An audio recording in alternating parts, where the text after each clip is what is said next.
کہ بھائی میں تو جا رہا ہوں، میرا بیٹا غیبت میں ہے، تم آزاد. جس کا جو دل چاہے وہ نظریہ قائم کرے، جو دل چاہے وہ ہانک دے، جو دل چاہے وہ بک دے.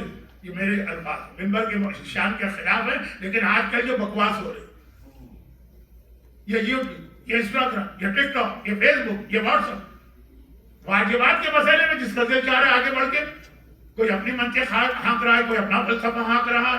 ساری زندگی معصومین نے کہا کبھی دین میں قیاس نہ کرنا، اپنے عقلی گتے لگا رہے ہیں. اور یہاں آج ہر مومن یہی کام کر رہا ہے. ہر سے مطلب ہے کہ اکثریت، کیونکہ ہاتھ میں ایک موبائل آ گئے. پتہ نہیں یہ محاورہ آپ کی سمجھ میں آئے کہ نہ، لیکن وقت نہیں ہے کیونکہ اب تو 1 گھنٹہ ہو رہا تھا.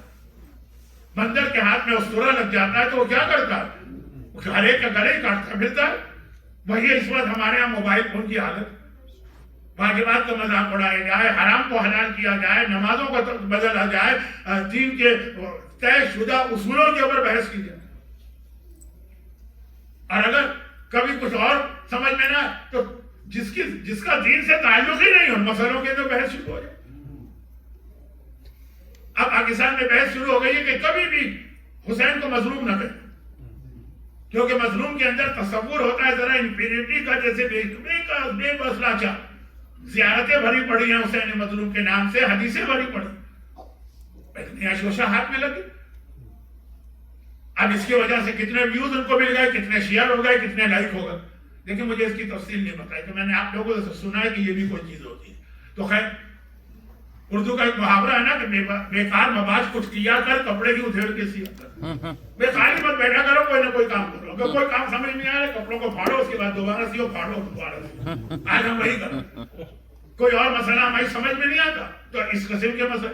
تو کیا 11واں امام غیبت میں اس طرح چھوڑ کے جائے؟ نہیں، ہو ہی نہیں سکتا.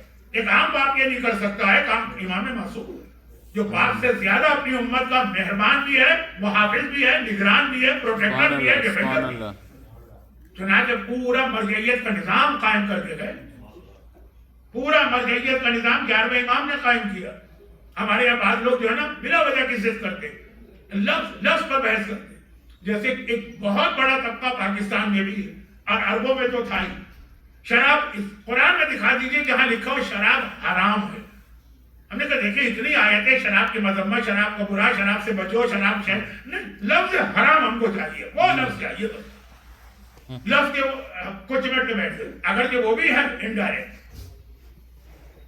اسی طرح سے ہمارے یہاں بہت سے لوگ 11 امام 10 اماموں کی حدیثیں ہیں، علماء سے رجوع کرو، علماء سے رابطہ کرو، ان سے مسئلے پوچھو، وہ تمہیں بتائیں گے ہمارے حوادث الواقع ہے. نہیں، تقلید کا لفظ دکھائیے کہاں لکھا ہوا ہے. وہ 11ویں امام نے دکھا دی. 11ویں امام کی 2 مشہور ترین حدیثیں، 2 مشہور. ایک ابھی آپ نے سنی ہے کہ مومن کی 5 نشانیاں، جن میں ایک زیارت اربعین ہے اور ایک یہ حدیث. فَأَمَّا مِنَ الْفُقَهَاءِ مَنْ كَانَ صَائِنًا لِنَفْسِهِ حَافِظًا لِدِينِهِ مُخَالِفًا لِهَوَىٰ مُطِيعًا لِأَمْرِ مَوْلَاهُ فَلِلْعَوَامِ أَن يُقَلِّدُوهُ. عوام پر واجب ہے اس کی تقلید کرو.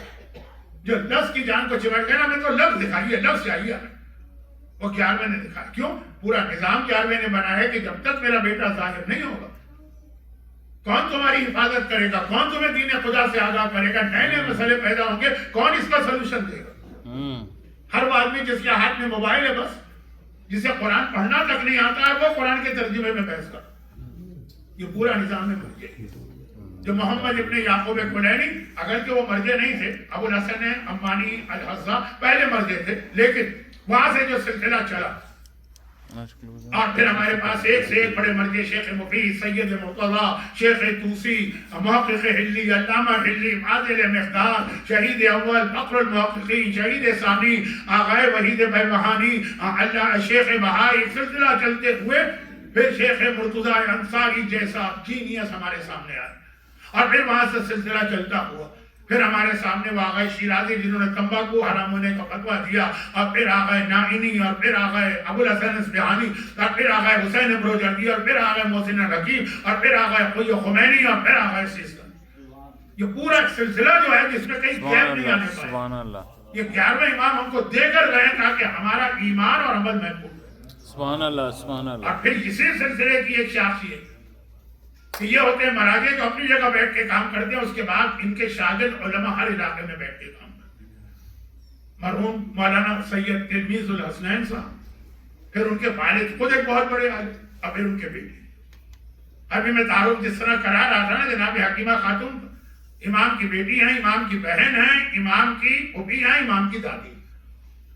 بہت کم خاندان ایسے ہوتے ہیں جس میں علم دین کا سلسلہ چل رہا ہے. آپ حضرات تو مکمل طور پہ ان سے استفادہ کر کے ان کی خدمات آپ کے سامنے. یقین کے ساتھ کہا جا سکتا ہے کہ اعلیٰ علیین میں اس وقت وہ جوار معصومین میں ہوں گے، ساری زندگی ان کی خدمت کی ہوگی. لیکن جو ہمارے اس وقت عالم دشمنی کا ماحول شروع ہوا اور بڑھتے بڑھتے مرجعیت تک پہنچا ہے، نہیں، اب بڑھتے بڑھتے امام زمانہ تک پہنچا ہے. یہ کل بتاؤں، آج وقت نہیں. اتنا معمولی ہم نے دین کو سمجھ لیا، کھیل بنا لیا. اندازہ کریں کہ اس اسلام سے زیادہ قیمتی چیز کیا ہوگی جس کی خاطر زینب کی چادر قربان ہوئی، عباس کے بازو کٹے، اصغر کا گلا چھیدا، اکبر کے کلیجے میں برچھی اتری، حسین کا کٹا سرنوں کے نیزہ پہ. زیارت اربعین جو کہ 11ویں امام کی وصیتوں میں شامل ہے. کسی مومن کو 11ویں امام کی کوئی حدیث یاد ہو کہ یاد نہ ہو، یہ ضرور یاد کہ مومن کی 5 نشانیاں ہیں جن میں دوسری نشانی ہے زیارت اربعین. یہ بھی یاد رکھے گا، دوسری نشانی ہے، پہلی نشانی ہے نماز. اس پہ بات کرنا تھی لیکن آج وقت نہیں رہا. انشاءاللہ کل، کیونکہ کل اس سلسلے کی آخری مجلس ہوگی، مجلس، اور پرسوں تو جشن ہے، تو کل تو میں ابتدائی سے ہی اپنے موضوع پہ آ جاؤں گا. لیکن ایک جملہ ابھی سے کہہ دوں کہ کل واقعاً ہو رہا. اب جیسے مرحوم مولانا سید علمیز الحسنین رضوی صاحب 2021 میں ہماری آنکھوں سے پوشیدہ ہوئے، لیکن آج بھی ان کی برسی کی مجلس ہے، 6 یا 7ویں. آپ ابھی ان کے بیٹے کو پرسا دیں، لیکن کل آپ کو امام زمانہ کو پرسا دیں. کل کون یتیم ہونے جا رہا ہے؟ کل امام زمانہ یتیم ہونے جا رہا ہے، جن کی امامت میں ہم زندگی گزار رہے ہیں، جن کے ساتھ قیامت میں ہم بلائے جائیں گے. وَنَعْدُ كُلَّ أُنَاسٍ بِإِمَامِهِمْ، قیامت میں ہر انسان اپنے امام کے ساتھ آئے. کل ان کو پرسا دینا. تو وہ کل کی بات کر لیں. ابھی تو یہ بات کہ زیارت اربعین جس کی یہ حدیث ہر ایک کو پتا ہے، جسے اور کچھ بھی نہیں پتا، اسی وجہ سے 20 ملین لوگ کربلا جاتے ہیں. یہ حدیث کا اس میں بہت بڑا حصہ. 20 ملین لوگ عاشور کے دن نہیں جاتے، عرفہ میں نہیں جاتے، اربعین. باقی دنوں میں بھی بہت بڑا مجمع ہوتا، لیکن سب سے زیادہ کیونکہ 11ویں نے زیارت اربعین پہ بہت زور دیا. یہ اربعین اس جہاد کا بہت اہم حصہ. اربعین اس دن کا نام ہے جس دن حسین کی دکھیاری بہن کربلا پہنچی. اور کیوں پہنچی؟ چند جملے کہہ رہا ہوں کیونکہ بات لمبی ہو گئی ہے.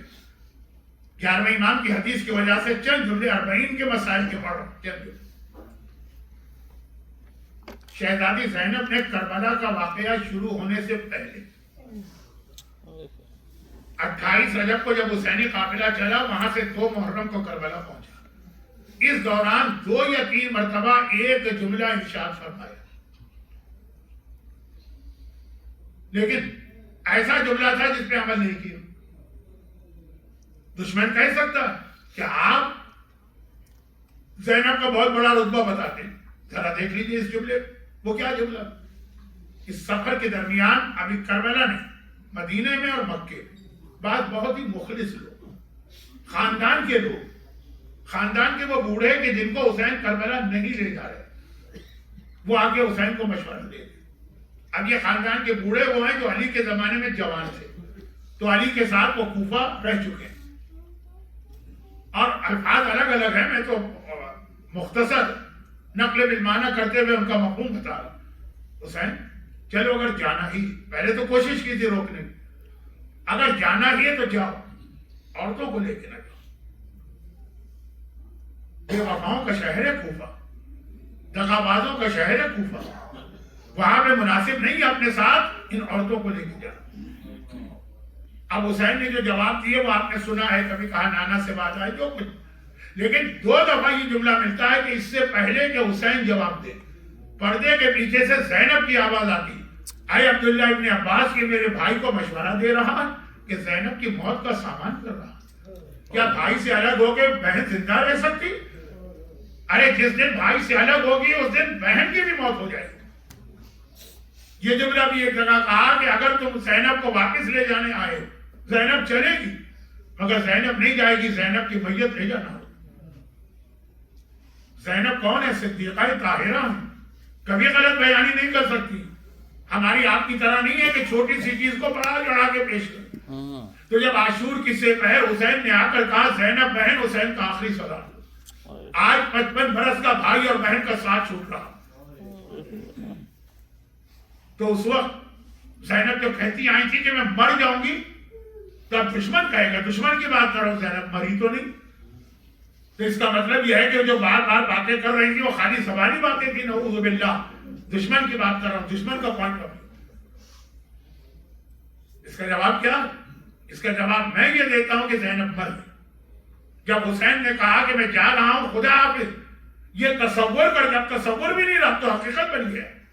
جب اصغر بھی شہید ہو گیا نا تب حسین جا رہے ہیں نا. زینب مر گئی, مرنے کا عمل شروع ہوا. حسین کے اگلے جملے نے مرتی ہوئی زینب کو زندہ کر. حسین کا اگلا جملہ یہ تھا کہ زینب میں اب جا رہا ہوں, ساتھ چھوٹ رہا, اب میرا جہاد مکمل کرنا تیرے ہاتھ میں. اب یہ ذمہ داری میں تیری لگا رہا ہوں کہ جہاد کو مکمل کرنا. بھائی یہ جو جملہ سنا کہ بھائی کا جہاد مجھے مکمل کرنا, مرتی ہوئی زینب کو ایک نئی زندگی اس جملے نے دی. اب دیکھیے آپ کہ کس طرح زینب نے بھائی کا جہاد مکمل کیا. کہ جو اکثر ایک جملہ آپ سنتے ہیں, اشعار بھی پڑھے گئے کہ مرتے ہوئے اسلام کو حسین نے زندہ کیا اور حسین کے مشن کو زینب نے زندہ کیا. لیکن آسان نہیں ہے, آسان نہیں ہے. کربلا کے جہاد کا مشکل ترین مرحلہ کون سا ہے؟ میں کیا اور میرا گیس کیا, آپ کیا اور آپ کی عقل کیا. سجاد سے پوچھا گیا, اصل جملہ کل آئے گا لیکن پوچھا گیا تھا مولا اس پورے جہاد میں مشکل ترین مرحلہ کیا تھا؟ کہا الشام. کوفے اور شام کے بازاروں اور درباروں میں جانا اور ایسے ذلیل دشمنوں کے بیچ میں جا کے پیغام آتے ہیں. دشمن کی بھی قسمیں ہوتی ہیں. یہ زینب ہی کا حوصلہ تھا اور زینب نے ایک مرتبہ یہ جہاد مکمل کیا. لیکن وہی ایک جملہ جو میں نے جناب حذیفہ کے حوالے سے کہا وہ پھر دوہرا, جہاد مکمل کیا. اب بتائیے ایک چیز, ہیومن سائیکولوجی کو ذہن میں رکھیے. زینب جب کربلا سے چلی تھی بھائی کا لاشا جلتی ریتی پہ پڑا, بے بور و کفن, نہ کفن ملا ہے نہ دفن کیا گیا. لیکن اس وقت حسین زینب کو لے جایا گیا. زینب کا دل تو کربلا میں اٹکا ہوگا, پتہ نہیں اب تک میرا بھائی کس حالت میں ہے, دفن ہوا کہ دفن نہیں. تو جیسے ہی رہائی ملی زینب کو کہنا چاہیے تھا سجاد بیٹا پہلے کربلا چلے. گئی کربلا, لیکن کہا نہیں, پہلے 3 دن ہم شام میں ٹھہرے. یہاں اور بعض روایتوں میں 40 کا لفظ بھی ہے, میں 40 کی بحث میں نہیں پڑھتا. جو بہن اپنے بھائی کا جلتی ریتی پہ بےگور اور کفن لاشا دیکھ کر آئی, اس کا تو دل چاہے کہ پر لگے اور میں اڑ کے دوبارہ جاؤں اور دیکھوں کہ اب لاشا کس حال میں. اور رہائی ملنے کے بعد یہ کہہ رہی ہے مجھے ابھی شام میں ٹھہرنا. کیوں؟ اس لیے کہ زینب کے خطبات, سجاد کے خطبات شام کے مردوں کو بدل چکے, ابھی شام کی عورتوں کو بھی بدلنا. خالی مردوں کی تبدیلی سے دین نہیں بچتا. زینب نے کہا کہ ہمیں مکان لے کے دیا جائے جس میں ہم اپنے لوٹے ہوئے گھر کا ماتم کریں, اور اس مکان میں صرف عورتیں آئیں گی شام کی, پرسہ دینے کے لیے آئیں گی, ماتم کرنے کے لیے آئیں گی, لیکن اسی پرسے اور ماتم میں پورے کربلا کا جہاد بتا دیا جائے. اور عجیب جملہ ہے کیونکہ ایام اضحیٰ کی آخری گھڑی تھا. عجیب جملہ. جب یزید نے کہا تھا سجاد میں آپ کو رہا کرتا ہوں, سجاد نے کہا کہ کربلا میں جب سے میرا بابا مارا گیا بغیر پھوپھی زینب کے مشورے کے میں نے ایک قدم نہیں اٹھایا. اللہ, یہ زینب کا رتبہ ہے کہ امامت زینب سے مشورہ مانگتی ہے اور زینب کے مشورے پہ عمل کرتی. آج پھوپھی اماں یزید یہ کہہ رہا, زینب نے کہا بیٹا اس سے کہہ دو ہماری 3 شرطیں مانے گا تو ہم رہا ہوں گے, ورنہ نہیں رہائی نہیں چاہیے. اچھا ایک بات تو بتائیے, شرطیں ہارنے والا لگاتا ہے کہ جیتنے والا لگاتا ہے؟ خود زینب کا شرطیں لگانا بتا رہا ہے کہ زینب جو ہمارے عقیدے میں تو ہمیشہ جیتی ہوئی, یزید بھی مان رہا ہے وہ جیتی, اور یزید شرطیں قبول کر رہا ہے تو گویا یزید بھی مان رہا ہے کہ میں ہار گیا. لیکن جو جملہ میں کہہ رہا ہوں آپ نے 2 مہینے 8 دن عزاداری میں حصہ لیا, آنسو بہائے, غم کیا. ذرا اس کی اہمیت سمجھیں اس مسائل کے جملے سے. زینب نے کہا بیٹا ہماری پہلی شرط یہ کہ جب سے کربلا سے میں چلی اپنے ماں جائے کا ماتم نہیں کر سکی, ہمیں ایک مکان دے کے دیا جائے جہاں ہم ماتم کریں. یہ کون زینب کہہ رہی؟ یہ وہ زینب کہہ رہی جو اتنی پیاسی ہے کہ نماز شب بیٹھ کے پڑھتی ہے قید خانے میں. پھوپھی اماں آپ کی نماز بیٹھ کے کیوں پڑھ رہی؟ کہا کہ آنے والے غذا اور پانی اتنا کم ہے کہ میں اپنا حصہ بھی بچوں کو دے دیتی ہوں. اور آج کمزوری کی وجہ سے زینب کے بدن میں نماز شب کے لیے کھڑے ہونے کی طاقت ہے. یعنی زینب پیاسی, یعنی زینب کے بچے پیاسے. زینب کو کہنا چاہیے تھا پہلے ہمارے بچوں کے لیے کھانے اور پانی کا انتظام کیا جائے. زینب نے کہا میں پیاسی ضرور ہوں, پانی کی پیاس نہیں ہے, ماتم کی پیاس ہے, آنسوؤں کی پیاس. زینب نے بتایا کہ مومن بھوکا رہ سکتا ہے, پیاسا رہ سکتا ہے, حسین پر آنسو بہائے بغیر نہیں رہ سکتا. کہ 2 مہینے 8 دن آپ نے زینب کا دل خوش کیا. اور جب زینب نے اس مکان کا انتظام کرا لیا تو اس مکان کے اندر زینب نے صفحہ ازا جو بچھائی تو کس طرح بچھائی؟ کہ ہماری دوسری شرط یہ کہ ہمارے شہیدوں کے کٹے ہوئے سر دیے گئے. اب یہ کٹے ہوئے سر آئے, سوچئے جب قاسم کا کٹا سر آیا ہوگا میں فروا کی دل میں کیا قیامت ہوگی, جب اکبر کا کٹا سر آیا ہوگا میں لیلا کی کیا حالت ہوگی. اور پتہ نہیں وہ جو روایت بعض علماء پڑھتے ہیں جب اس پہ عمل ہوا ہوگا, علی اصغر کا ننھا سا کٹا ہوا سر آیا ہوگا تو رباب کے دل پہ کیا قیامت ہوگی. ہر بیوی اپنے اپنے وارث کا سر اپنی گود میں لیتی ہے, لیکن آخری کٹا ہوا سر آیا, جیسے ہی سر نظر آیا ساری بیویاں پہلے تو ادب اور احترام سے کھڑی ہو گئی, اس کٹے ہوئے سر کا رخ کر کے زیارت پڑھی, السلام علیکہ یا ابا عبداللہ, السلام علیکہ یا ابن رسول اللہ. اور پھر زینب نے کٹا سر اپنی گود میں لیا. اب دیکھیں جب شام کی عورتیں آنے لگی ہوں گی تو ہر ایک نے پوچھا ہوگا نا, سب ایک جگہ سے جمع نہیں ہوئی ہوں, کچھ فرما کے بعد بیٹھی ہوں گی, بی بی یہ 13 سال کے بچے کا چمکتا ہوا چہرہ یہ سر کیوں کاٹا گیا؟ کوئی لیلا کے پاس بیٹھی ہوگی, ارے 18 سال کا جوان چاند کی طرح چمک رہا ہے, اس کا سر کیوں کاٹا گیا؟ کوئی رباب کے پاس گئی ہوگی, ارے اتنا ننھا سا سر یہ اصغر کیوں مارا گیا؟ اور ہر بیوی کو کربلا کا جہاد بتانے کا موقع مل رہا ہے. یہ خالی عزاداری نہیں ہو رہی ہے, مقصد کربلا بھی. اور زینب بڑی مطمئن چلی شام سے, نہیں ایک غم تو تھا. بس ادھر قافلہ حرکت میں آیا اور زینب نے کہا سجاد بیٹا یہ اونٹ کہاں جا رہے ہیں؟ وہ بھی اماں ہم جا رہے ہیں, شہر سے باہر جا رہے ہیں. کہا کہ نہیں, ان کا رخ پھیر دو, قید خانے کی جانب لے جاؤ, ابھی ایک آخری مرحلہ باقی ہے. قید خانہ نظر آیا, زینب نے اپنے آپ کو اونٹ سے گرایا. قید خانے میں ایک ننھی سی قبر بنی ہے, زینب ایک مرتبہ قبر پہ ہاتھ رکھتی ہے, سکینہ بیٹی تیری پھوپھی بہت شرمندہ, کربلا سے تجھے لے کے آئی تھی, شام میں اکیلا چھوڑ کے جا گئی, مگر یہ تیری پھوپھی کا وعدہ ہے کہ زینب واپس آئے گی. بیٹی سکینہ گھبرانا نہیں, میں قیامت تک تیرے ساتھ یہی کروں.